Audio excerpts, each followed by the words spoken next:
Hello friends, welcome to JK facts. నేటి సమాజంలో కల్తీ అనేది ఏ స్థాయిలో పెరిగిపోయిందో మనందరికీ తెలుసు. పసుపు నుండి పప్పుల దాకా, పాల నుండి బిర్యానీల దాకా, హోటల్స్లో, సూపర్ మార్కెట్స్లో, బజారుల్లో ఎక్కడ చూసినా కల్తీనే. ఆ కల్తీని ఎలా చేస్తారో, మనం తినే పదార్థాల్లో కల్తీని ఎలా గుర్తించాలో మనం ఈ వీడియోలో తెలుసుకుందాం.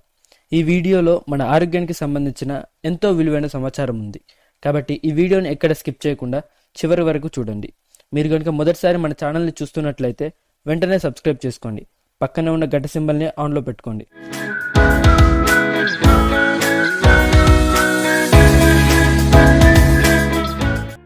మొన్న మధ్య హైదరాబాద్లో ఓ కుటుంబ సభ్యులంతా తోపుడు బండి మీద ఐస్ క్రీమ్ వస్తే కొనుక్కొని తినబోయారు. దాన్ని నోట్లో పెట్టుకోగానే నాలుక మీద నుంచి రక్తం కారడం మొదలైంది. వరుసగా అందరికీ అలాగే అయ్యేసరికి గబుక్కున దాన్ని అవతల పడేసి డాక్టర్ దగ్గరికి పరిగెత్తారు.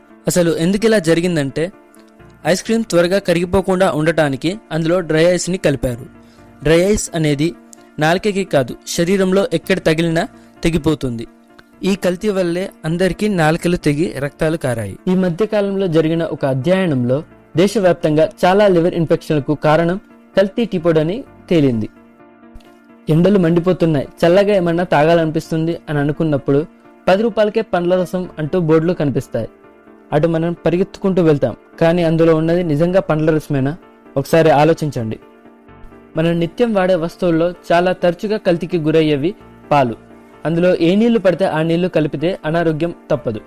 అవి కాకుండా పాలకు రంగు, చిక్కదనం రావడానికి chalk piece powder, urea, caustic soda, hydrogen peroxide లాంటివి కలుపుతున్నారు. వీటిని వాడడం వల్ల జీర్ణ సంబంధ సమస్యలు, పిల్లల్లో హార్మోన్ల సమస్యలు వస్తాయి. ఐస్ క్రీమ్ సాఫ్ట్గా ఉండేటందుకు రకరకాల కెమికల్స్కి తోడు వాషింగ్ పౌడర్ని కలుపుతున్నారు. త్వరగా కరిగిపోకుండా ఉండటానికి డ్రై ఐస్తో పాటు జంతువుల కొవ్వు నుంచి తయారు చేసిన ఒక రకమైన జిగురును కూడా వాడుతున్నారు. ఇప్పుడు గోధుమలను ఎలా కల్తీ చేస్తారో చూద్దాం. పశువుల కోసం పెంచే ఒక రకమైన గడ్డి గింజలు చూడడానికి అచ్చం గోధుమల్లాగే ఉంటాయి. వాటిని గోధుమల్లో కలుపుతున్నారు. ఆ గింజల మీద పెరిగే ఫంగస్ ఆరోగ్యానికి ఎంతో ప్రమాదకరం. Tomato sauce. ఈ సాస్లో అసలు టమాటానే ఉండని సందర్భాలు కూడా ఉన్నాయంటే మీరు నమ్ముతారా?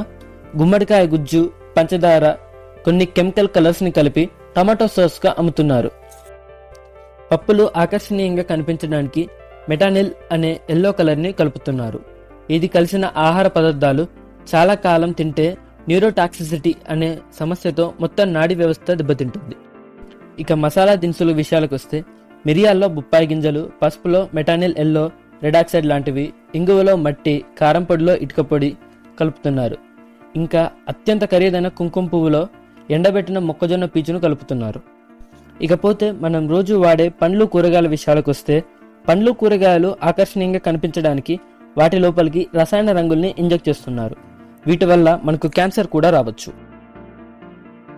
ముందుగా మనం పాల విషయానికి వస్తే చిన్న సీసాలోకి కొద్దిగా పాలు తీసుకొని గిలకొట్టాలి. డిటర్జెంట్ లాంటివి ఏమైనా కలిపితే నురగ ఎక్కువగా వస్తుంది. దీన్ని బట్టి మనం అర్థం చేసుకోవచ్చు మన పాలు స్వచ్ఛమైనవా కావా అని.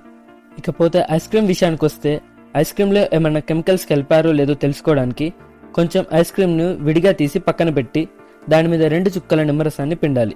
నురగ వస్తే వాషింగ్ పౌడర్ లాంటి పదార్థం ఏదో కల్తీ జరిగినట్లు. మిరియాల్లోకి బొప్పాయి గింజలతో కల్తీ చేస్తే ఏవి మిరియాలో ఏవి బొప్పాయి గింజలో కళ్ళతో చూసి చెప్పలేం. అలాంటప్పుడు వాటిని తెలుసుకోవడానికి మిరియాలను తీసి ఆల్కహాల్లో వేయాలి. మిరియాలు మునిగిపోతాయి, బొప్పాయి గింజలు తేలుతాయి. ఇక పంచదార, ఉప్పుల్లో కల్తీ జరిగినట్లు అనుమానం వస్తే చెంచాడు తీసుకొని నీటిలో వేయాలి. ఉప్పైనా పంచదార అయినా నీటిలో కరిగిపోతాయి. కల్తీ చేసిన చాక్ పొడి మాత్రం అందులోనే అడుక్కి పేరుకుపోతుంది. ఇక తేనె విషయానికి వస్తే కాస్త తేనెను దూదిలో ముంచి తీసి వెలిగిస్తే మంచి తేనె అయితే మండుతుంది. అదే కల్తీ అయిన తేనె అయితే చిటపటలాడుతుంది. నెయ్యిలో కల్తీ జరిగిందా లేదా అని తెలుసుకోవడం చాలా సులభం. కరిగిన నెయ్యిలో 1 స్పూన్ చక్కెర వేసి బాగా కలపాలి. 5 నిమిషాల తర్వాత అది ఎరుపు రంగులోకి గనక మారితే కల్తీ జరిగినట్లు అర్థం. కారం పొడిని నీళ్ళల్లో వేసినప్పుడు అందులో గనక ఇటుక పొడి కలిసినట్లయితే ఆ ఇటుక పొడి అడుగున పేరుకుపోతుంది.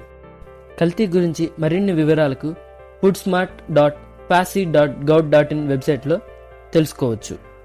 మీరు కనుక మొదటిసారి మన ఛానల్ని చూస్తున్నట్లయితే వెంటనే సబ్స్క్రైబ్ చేసుకోండి. పక్కనే ఉన్న గంట సింబల్ని ఆన్లో పెట్టుకోండి. ఇలాంటి మంచి సమాచారాన్ని మీ ఫ్రెండ్స్కి షేర్ చేయండి.